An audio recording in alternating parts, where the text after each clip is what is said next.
Hey guys, whoa. Welcome back to a video from Homesteading Off the Grid. I'm building a goat house, but this is actually a video about how to start running. Catch my breath. I made a video here just about a week ago when I took you guys for a run around the homestead wearing my new ASICS Gel Venture 5 trail shoes. And one of our subscribers commented that I should make a video about how to start running. This subscriber mentioned that she was in her mid to upper 40s, about my age. I'm 44. She'd always wanted to run, but she never had, and she wanted me to talk about how to start. So for the last couple of days, I've been thinking, how do I really do that? I know the answer because, you know, I have a 30-year running history. I'm qualified to talk about it because I used to be pretty good. I mentioned in a video a while back that the older I get, the better I was. I ran the mile in 4 minutes and 33 seconds in high school, state champion in 1991 in West Virginia. I ran the 2 mile in 9 minutes and 56 seconds. I ran, and that was in high school. I ran in college the 5,000 meters and the 10,000 meters. My best 5K time was 16:20, and my best 10K time was 34:08. So for those of you who are runners, you know that that's just flat out getting it. Now, I don't run that fast anymore, but I still run. So, how do you start running if you've never ran and you want to run? I know the secret, okay? And I'm going to share that secret with you today. And it came to me while I was out here working on this goat pen because they're connected. Basically, you start running. If you've never done it before, you're going to start running the exact same way I started building this goat pen. I've never built a goat pen. We've been wanting to get goats for the homestead here for some time. We've been putting it off. We finally decided we're going to do it. And so I started the goat pen the exact same way you start running, even if you've never started before, okay? And I'm going to tell you the secret. The secret is not in some kind of shoe, fancy shoe. I just hung up some running shoes I have here for like decor because it's a video about running, right? So I like ASICS. I'm not being paid to promote ASICS, but I've also used other products from time to time. I thought these Nikes looked cool, but they didn't. I walk in these. I don't really run in these because here is a key when it comes to shoes. You've got to make sure you've got proper support. Nike makes some really good shoes with some really good support. This was not them for me. I'm older now. I'm heavier. I've banged up my body quite a bit with my past running, and then also with my military time in the Army. I was an airborne infantryman. I served in Iraq. I beat the crud out of my body, okay? So I wasn't getting enough support here, so they didn't last. I like ASICS because they do have a really good support structure. They've got a gel component inside their heel. Gives me what I need. So make sure you got proper heel support. Number two, when it comes to shoes, once they're worn out, or actually before they're worn out, you need to get new shoes. A lot of us like to try to save money. Part of homesteading is being thrifty. We're very thrifty. We don't like to spend money. We don't spend money if it doesn't need to be spent. But there are some products in life that you should never try to save money on, such as deodorant.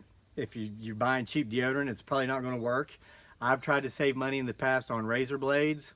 I either get, I do get irritated skin. So there are a couple products I've found I've got to be willing to spend a little bit of money on. And running shoes is one of those products. However, it doesn't have to be the $120 pair of Nikes, which these weren't, but there are. The Air Maxes are about $120.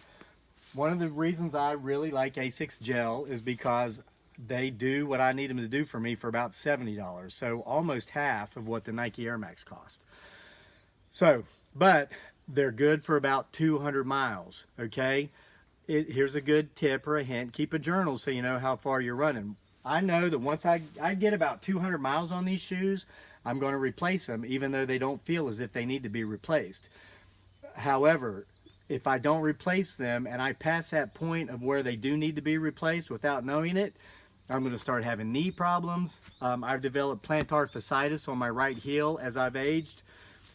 As long as I don't go over 200 miles, I won't have any problems with any of this stuff. But if I go 220, 230, I'm going to have a problem. So some of my shoes, they don't look worn out. They don't even look old. They're a little bit dirty because I wear them walking around here on the homestead. But even though they might look good, there seems to be nothing wrong with them. If I run in them, I'm going to have pain, okay? So anyway, we're getting to the secret part.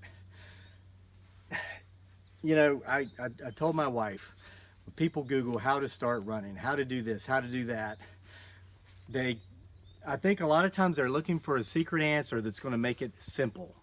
They're looking for that answer that's going to take them from day one, right here, right now, never having run, to being able to run a marathon tomorrow. Why do I know that? Even though I've been a runner for 30 years and I have no problem lacing up my shoes and going out and running, because I'm to the point to where it's a part of my life now. I know that because, guys, it's like this with just about everything in life. I mentioned the goat house. What does a goat house have to do with running? How to build a goat house, how does that tie in with running? Well, it ties in because I myself, for the last several weeks, have been Googling how to build the goat house, perfect goat house, goats in winter, goats in summer. I was looking for a secret. I was looking for the easy answer. The fact of the matter is, I have the materials. I have a wonderful neighbor that builds airplanes and gives me his scrap wood. I've got all the free lumber piled up on the other side of this detached garage here to build the goat house. I've got the hammer, I've got the saw, I've got the nails, I've got everything I need, okay? It's like the shoes and running. You get a good pair of shoes, you've got everything you need. For weeks, I've come up with excuses not to get out here and do the work. Basically, to build this goat house, the secret was to get up off my butt and get out here and do it. The secret with running is to get up off your butt and get out there and do it. I want to say that this quote I'm going to make here is accredited to James Fix. Jim Fix, he wrote a book on running back in the 70s. But I might be wrong, so I don't want to directly attribute this quote to him. But I have heard it said throughout my running career that the hardest part of running is overcoming inertia. Inertia, that's a physics term. Basically, inertia is defined as an object's tendency to stay at rest. Okay, if an object is at rest, it has a tendency to stay at rest. Inertia is also described as an object traveling in a straight line. Once you get an object traveling in a straight line, that object's tendency is to stay in a straight line. So overcoming inertia means basically setting an object in motion, or if you have an object traveling in a straight line, getting that object to veer its direction and no longer travel in a straight line. The secret to starting running is simply getting up off your butt and starting doing it. I wish there was a formula that made it more simple, that made you be able to go from today and I'm not, please, lovely lady that asked that question and requested I do a video on how to start running, I'm not trying to be disrespectful and I'm not lecturing you, but this goat house should have been built a month ago. I'm taking my own advice here with the goat house, and I'm giving with running. You start running the same way I start building a goat house. We got to just get up off our butts and do it. Okay, yes, do some light stretching, walk for a bit. Here's another tip, walk for a bit before you start running, so you do loosen yourself up, you get your heart rate going a little bit before you just start running. I haven't done a road race in many years, but I used to run road races here in Charlottesville many years ago.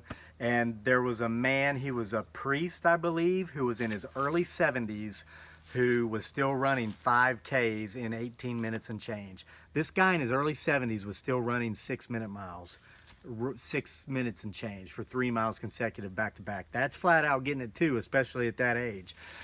I asked him what his secret was one time after a 5K, in which he almost beat me, and at the time I was like in my mid-30s. He told me that what he found in his running career was walking. Before he would run, he would walk for 20 minutes, then he'd run, and then he'd walk for 20 or 30 minutes more. And he found that had prolonged his running career into his 70s. So anyway, that's the secret, guys. How to start running. The best way, the best method, got to get up off your butt and do it. You got to overcome inertia. You've got to just make yourself go out and do it. It's self-discipline. Like Nike says, just do it. So even though I kind of prefer Asics gel shoes, I like Nike's motto, just do it. So I hope this answers that question. I hope that this is the video maybe you were asking for. I'm sorry that the secret is basically you just got to get up and do it, but that's the best way to start running. Hope you enjoyed this video from us here at Homesteading Off the Grid. If you did, please subscribe, and we'll see you with more next time.